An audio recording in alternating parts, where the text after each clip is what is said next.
Well, hello, and welcome back to Shane's Hobby Shop. Yeah, that's right, I'm back in the shop.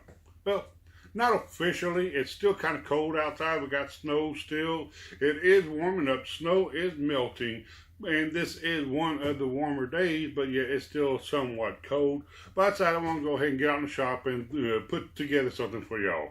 Now, this project I got going on here is going to be a two-part series. This is the first part. And it's not a woodworking project. No, it's not. This is something totally different. What it's going to be, well, as you can tell by the title of this, it's going to be a 12-volt battery box. That's right. Not just a box that you carry your batteries in. No, this is going to be something a little bit different.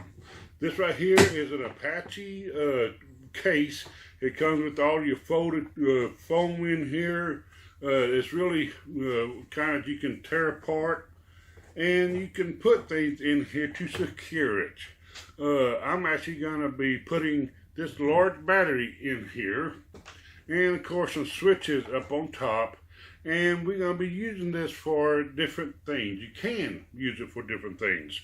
One, you like camping? You need some flashlights out there, but the flashlight you got is not bright enough. Well, you can actually put LED lights on here, different colors, and make them do different things. You want a strobe for emergency, or you just want to be a dome or a spotlight out. This right here can do all of that. All you gotta do is get the right LED for it, and boom, hook it up. I got switches here I'm going to be putting on here for these switches. This right here is a quick charge USB. I'm going to actually put this on here. That way you can charge up your phone, charge up your tablet, charge up anything. All right? Yeah, this is really good on here. USB adapter. Also, we need to know how much juice we got in the battery as we use it. This right here is a battery indicator. This is also going to be going on to it. Well, what you need to power something up that's not USB? Well, that's what this right here is. This is from Yak Attack. It's a power port. And this is the other end of it. I'm going to be putting two of these on here. That way, in case we want to power something outside, runs off of DC, then we can.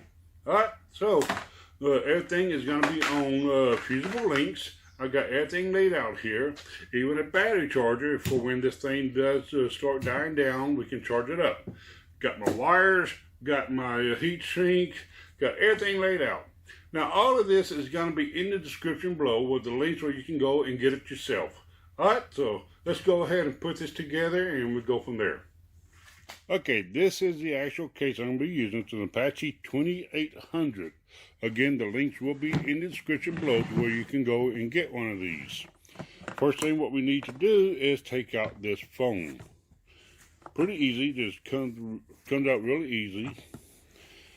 Again, one thing I like about this foam, very easy breakaway. You can mold this to whatever you want it to be.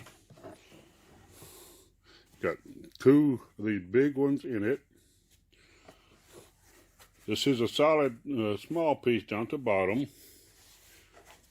And then for the top lid, you got this right here. Alright, now then, we got it all cleared out. Go ahead and close it up.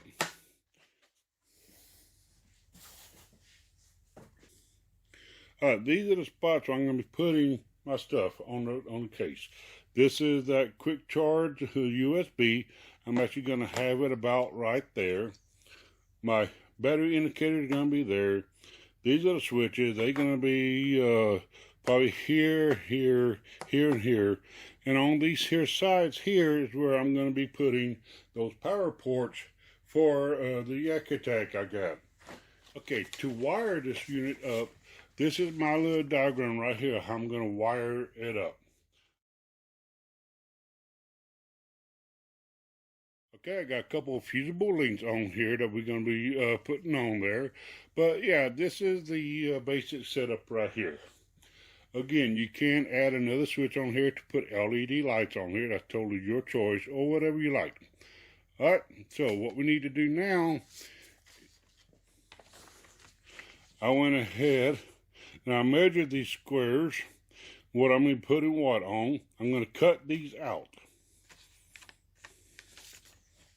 And once I cut them out, I'm going to be placing them where they're going to be going. That fits really nice into that spot. That's going to be for the battery indicator. This right here is going to be for the USB, the quick charge. Alright. Couple switches here and put a switch there. Let's make that switch up here, shall we? Let's go ahead and put this switch on up here. Alright, so we're going to do the switches on these 4 spots here. Alright, this is going to be a power port. Alright, going to put that there.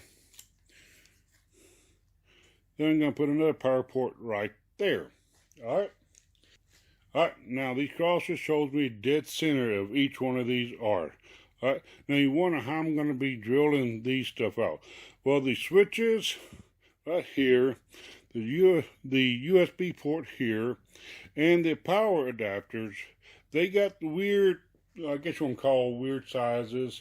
I believe the power adapters are 3/4, but the switches and that USB, they are not exactly the right sizes. So I went and bought me one of these adjustable sliding, called a blade bit. And this is, I'm going to be able to set it in the exact size and then drill right on into it, and they'll fit perfectly. For this right here, I'm going to get the actual jigsaw out, and I'm going to cut that out. But all these rest will be able to be drilled out with this. Alright, so let's go ahead and do that. Okay, I went ahead and did a couple pre-drills that's dead center, so I don't have to worry about that again. This right here is going to be one of the power ports. Now, like I said, it does take a 3/4 inch bit, so I went ahead and just got a normal 3/4 inch spade bit, and we're going to put that in.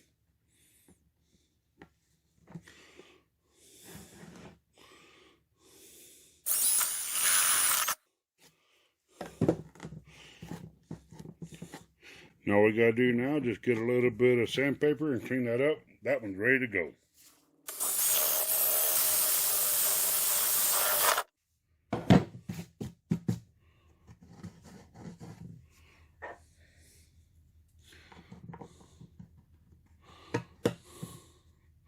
Fits in perfect. Okay, this is what it's looking like so far. So for these power ports, they got to get in here. They got to get screwed down. And also this battery indicator got to get screwed down.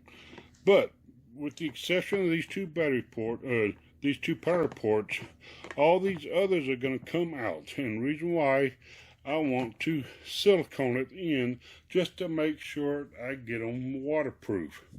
Now, this battery indicator and the ports do get screwed down, but I'm going to be plugging things in and out of these battery ports, and I don't think screws are going to hold over time.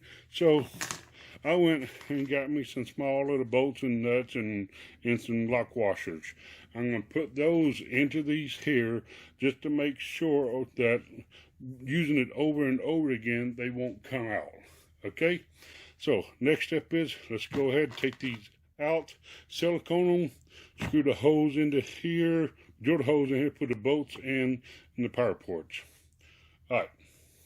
Okay, it's a new day today. Where I left you off at last night is we put the switches in and we siliconed a few of them. What I did now is I came back and I added the top mesh to this, I guess the sponge, I guess you want to call it. Went ahead and put that in there. And now what we need to do is we need to start wiring up. But first, let's add the battery. So what I'm going to do, move these out of the way. We can go ahead and keep the bottom pad in here. And then we're going to see what we got to tear out on this so we can put the battery in here. All right, let's get a closer look on this. Okay, here's the battery. What I'm thinking about doing is putting it all the way to the back here. Maybe a little bit up, so I've had some sponges back here. I don't know yet. But I want it in the back, and I want it centered. That way, when I get things closed up and I'm carrying it, it is an easy carry, be centered up. So, what I'm going to do is start tearing apart some of this right here sponge so I can get this into place. Okay, as you can see, I got the battery in here nice and firm. Really like this spot now. This stuff was real easy to pull apart. So yeah, that's all it is. So yeah, now then, next step, let's go ahead and wire everything up on here. Like I said, I do have a diagram on how I'm going to wire this up. You don't have to go with that diagram because this is my first one to do it. May be even wrong on the wiring. So don't trust my wiring. Double check your own wiring and make sure you get it right, okay? But I'm going to go with my wiring and we'll go from there. All right, let's get this done. Well, okay, we got it done. This is it right here. My top switch here, it works this power port right here. This top switch works this power port. All right, those two are actually running. Turn those off. The bottom one here works my battery indicator, and this one works a USB. It also has a voltmeter on it in case you want to know how much volts you're running. All right, so yeah, very portable. Take it where you want to. The inside looks just like this. Yeah, it kind of messed up on the wiring. It's got it all over the place. Not really neat looking. Hopefully you can do a better job on it. But yeah, that's it. Now then, second part of this video. Why did I make this? Well, you're going to have to stay tuned to find out to part 2. But I will give you one hint. Let's deal with this box right here. Amazon box. Alright? So this, you're going to deal with this. And plus something else. I'll get some cost on that. But anyway, stay tuned for the next video to find out why I built this here battery box. Alright, well, if you like this video, please give me those thumbs up. Don't forget to hit the share button. And don't forget to hit subscribe too, if I can just say it right. Oh, my name is Shane. This is Shane's Hobby Shop. We'll see you next time.